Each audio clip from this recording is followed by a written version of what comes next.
Avant de continuer, juste une curiosité. Ça fait déjà plusieurs jours qu'on entend des avions dans le ciel, et notamment là maintenant.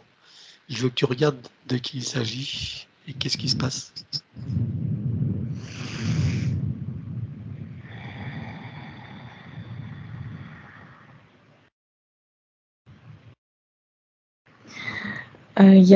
C'est comme des avions cargo, c'est-à-dire il n'y a pas de passagers à l'intérieur, hein. Mhm. C'est des gros avions qui transportent du matériel. Il y a du matériel militaire, mais il y a aussi, on dirait, de la nourriture. Ah oui. Et d'où est-ce qu'ils viennent et où vont-ils? Ça part et ça arrive à des bases militaires. D'accord. Mais ça vient de France ou d'ailleurs? Pas toujours, hein. Quelquefois, c'est des vols intérieurs, mais quelquefois, ça traverse les frontières. Alors regarde qui passe en ce moment-là. Enfin celui ou ceux. Regarde d'où il vient. D'Italie, la Mhm. destination, Mhm. c'est la Belgique. D'accord. Et ils apportent des approvisionnements. C'est pour l'armée ou c'est pour qui? Il y a l'armée, c'est des avions de l'armée. Mhm. Et qu'est-ce qu'ils font Ça exactement? ça concerne pas la population de surface, parce qu'il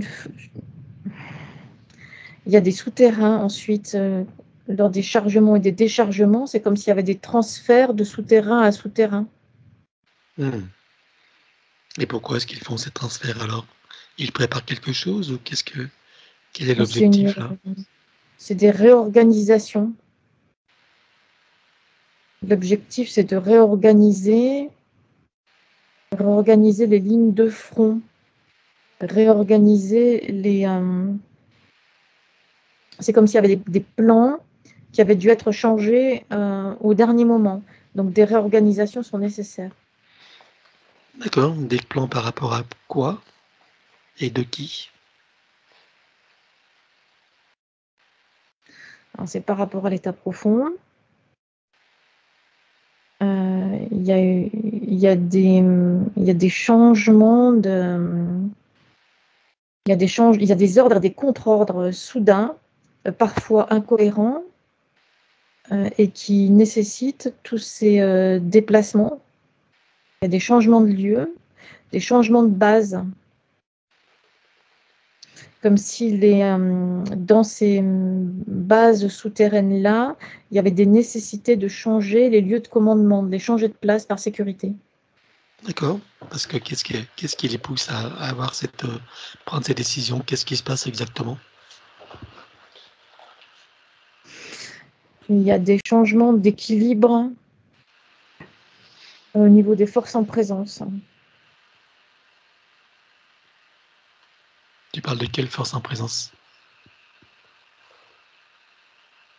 Bah, tu sais de quoi je veux parler. Ouais, je veux dire de l'Est et puis de l'Ouest, etc. Oui, c'est ça. D'accord. Et comment tu vois maintenant justement la position de l'Est dans ce qui se passe là? Est-ce que tu la vois en force? Est-ce que tu vois que c'est dérangeant pour cet état profond? Oui, c'est extrêmement dérangeant. C'est fissuré. Ça vient fissurer des lignes de défense qui étaient considérées comme étant inaltérables. Donc, il y a nécessité de modifier les plans. Donc en gros, est-ce que tu veux dire que c'est en train de déstabiliser les plans de l'état profond? Oui, Et quelles conséquences ça peut avoir à long terme si tu choisis une ligne de temps probable? il y a plusieurs lignes de temps probables, il n'y en a pas qu'une seule, hein. Mhm. Il y a beaucoup de bouleversements à venir. Donc, c'est assez brouillé d'un point de vue ligne de temps, parce qu'avant qu'il y ait de nouveau un apaisement, ça monte crescendo vers des bouleversements de plus en plus Il y a des remous de plus en plus forts, hein, Mhm. avant que ça revienne au calme. Est-ce que tu vois que cet état profond est un peu en état d'affolement ou pas? Pas partout, mais dans certaines zones, oui. Dans certaines zones de commandement. Il y a nécessité d'adopter en urgence des plans B, des plans C, etc. De changer en tout cas les lignes de conduite. Mhm. Et qu'est-ce que tu vois qu'il prépare en ce moment alors? De nouvelles, des contre-attaques, en fait, des contre-mesures. C'est ce que j'appelle passer au plan B et puis au plan C. C'est changer la façon de procéder. Si ça ne marche pas de cette façon-là, c'est essayer autrement. En tout cas, il y a une sorte de jusqu'au boutisme, c'est-à-dire que tout va être essayé, tout va être tenté pour garder la main. Mhm. Ok. Et du côté États-Unis, comment est-ce que tu vois l'état d'esprit dans ce qui se passe en Europe?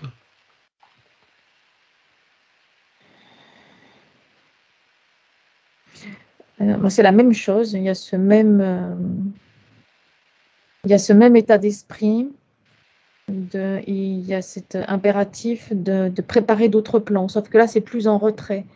C'est observation avec distance, plus de distance de ce qui se passe. Mais il y a la lucidité et la perception puissante que le boomerang peut revenir de façon puissante. Donc là aussi, il y a d'autres plans qui sont en prévision d'être installés. Mais à chaque fois, c'est attendre le dernier moment avant d'être obligé de. D'accord. Tu parles du boomerang de l'Est, c'est ça? Oui, En termes de représailles? oui, mais en termes de ce qui peut venir en surface, en termes de scandale, en termes de mise à jour de ce qui était caché. Ah, comme quoi par exemple? Les enjeux financiers, c'est principalement les enjeux financiers qui ressortent. Toutes les, on peut dire les magouilles financières qui ont été faites au niveau international.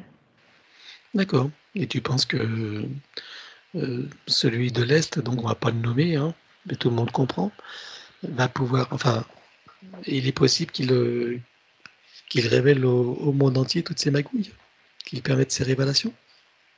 Ils le menacent, en tout cas.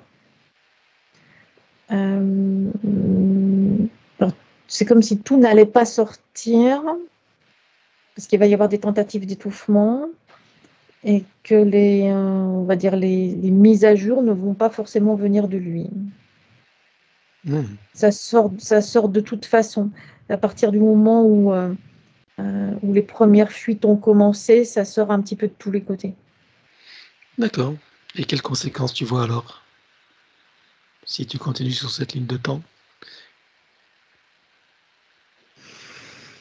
Beaucoup de remous Hmm. dont souffre la population, enfin, les populations. Mhm. Donc beaucoup de remous, notamment d'un point de vue économique et social. D'accord. Alors, est-ce que tu vois qu'ils sont en train d'organiser des pénuries alimentaires comme c'est annoncé? Oui, dans l'objectif de faire des pressions et de se servir de faire des pressions contre la partie adverse en se servant de la population comme prétexte et comme bouclier en quelque sorte, Hmm. Ok. puisque c'est artificiellement créé. Hmm. Alors, puisqu'on en est là, j'aimerais quand même que tu jettes un œil sur les futures élections, sur cette ligne de temps telle qu'elle est maintenant, telle qu'elle se présente. Comment est-ce que tu vois que celui qui nous sert de président, c'est pas de la voyance qu'on va faire, mais est-ce que tu vois qu'il y aura une réélection? Qu'est-ce que tu vois exactement, toi? Qu'est-ce qui se dessine potentiellement, bien sûr, sachant que tout peut changer en fonction de beaucoup de paramètres? Mais pour l'instant, il n'y a rien de décidé. C'est sur le fil du rasoir.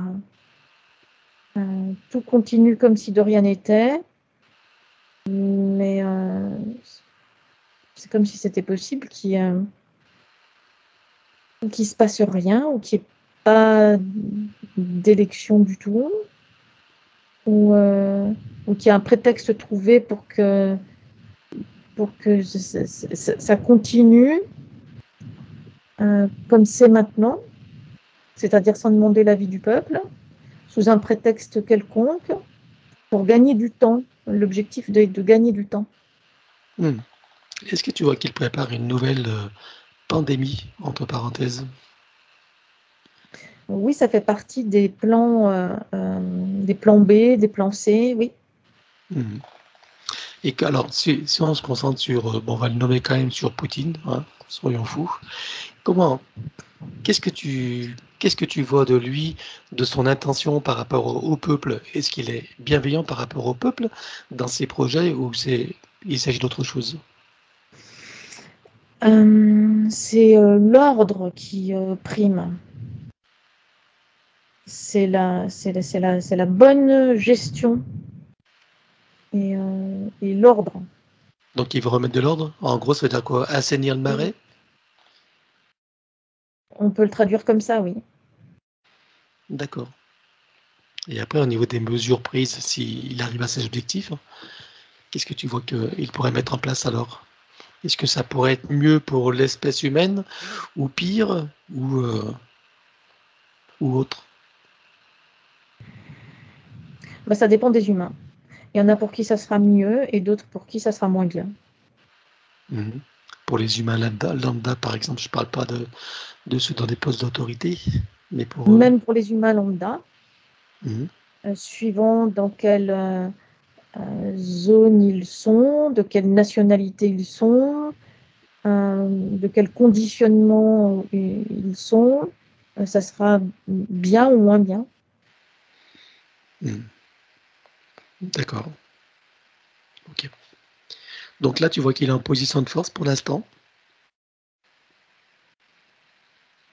C'est comme un char qui avance et qui écrase tout sur son passage. Mmh. Et comment tu le vois avec l'Ukraine alors, dans ce qui se passe en ce moment? Il y a un agacement, il y a la volonté euh, que ça s'arrête en fait. Je veux dire par là qu'il n'y a pas de volonté agressive.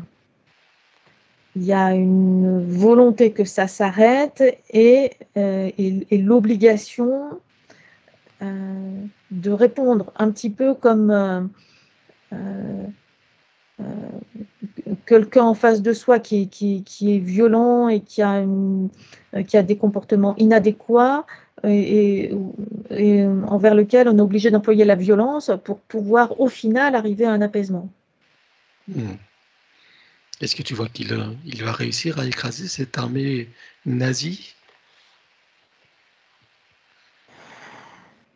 Il y a beaucoup de remous, mais pour l'instant, c'est en cours.